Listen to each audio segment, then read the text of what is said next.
Francis making global headlines tonight, addressing a highly charged, highly personal issue: abortion, declaring a departure from church doctrine, saying women who've had abortions can be forgiven. ABC's World News Tonight anchor David Muir headed to the Vatican.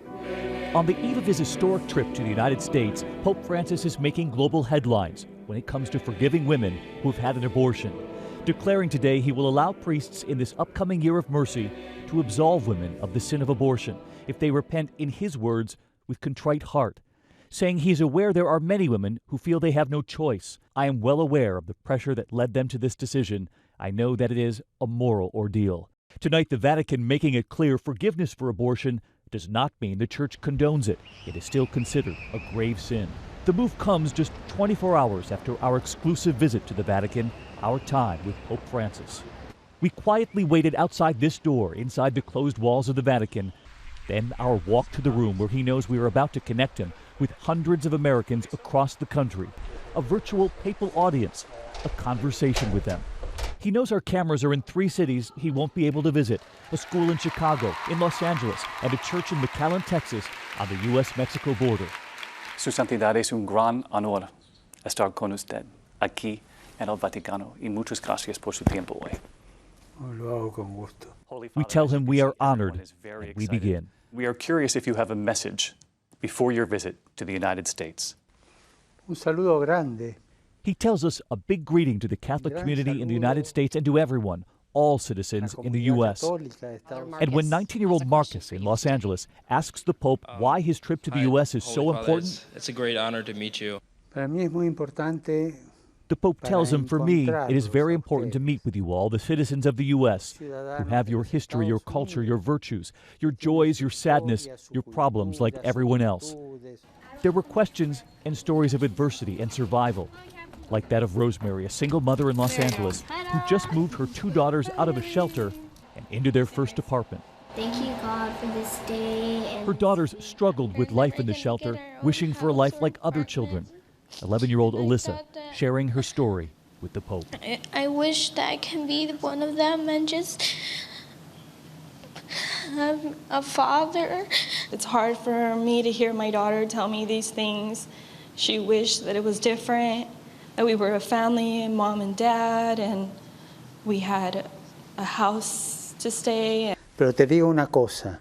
The Pope responding with a personal message for them, praising Rosemary for not choosing abortion, saying that she respected life in raising her daughters, and that God will reward her for that.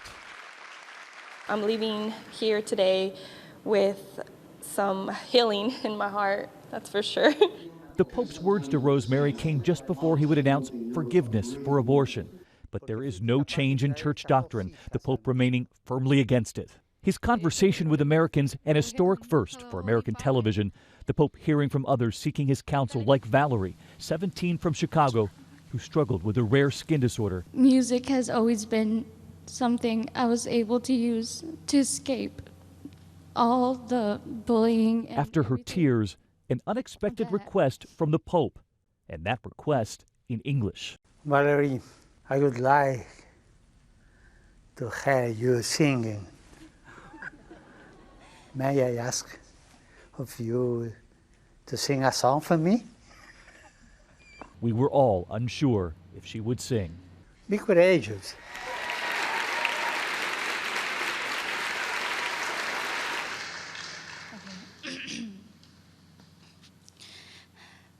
Junto a ti, María, como niño quiero estar.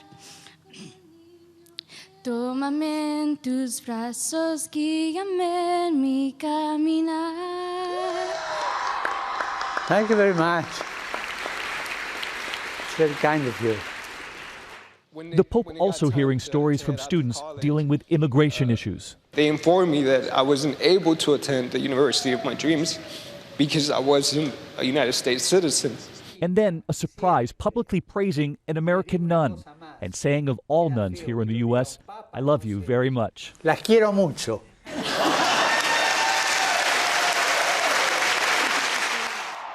We have never seen anything quite like it from a pope, but this pope, after all, is already breaking the mold.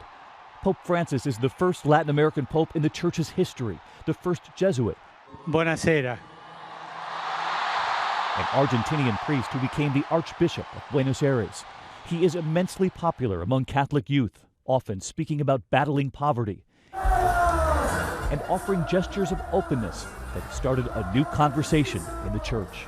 I would say that Pope Francis for me is the Pope of mercy, the Pope of compassion, and most of all the Pope of surprises. 2 years ago, Pope Francis making headlines worldwide when he said to reporters, "If someone is gay and searches for the Lord and has goodwill, who am I to judge?" His statement, a departure from the words of his predecessor, Pope Benedict XVI, wrote that homosexuality was a, quote, strong tendency toward intrinsic moral evil. And today's abortion announcement making waves in the American presidential race. Catholic Republican candidate Jeb Bush reacting to the news on Fox. Look, I think we could all use a lot of mercy in this world, and the Pope is a loving person, and having absolution, allowed the priest to give absolution is extraordinary, but it's not. I'm not surprised at all. But many American Catholics point out today's decree is not as radical as it might seem, since in the United States, some priests already have the authority to forgive abortion as a sin. Still, others say it is bold to send this global message to the church. There may be some Catholics who feel that this is making abortion more permissible. This doesn't change the church's stance on abortion. It's basically being more merciful and compassionate to the persons. Pope Francis told me he is ready for his historic trip to the United States in the coming weeks. Do you have a message for America before your visit, a parting message? The Pope saying, "I am full of hope to meet you all," and that he's praying for all of the people of the United States. And then he asked Americans to pray for him. For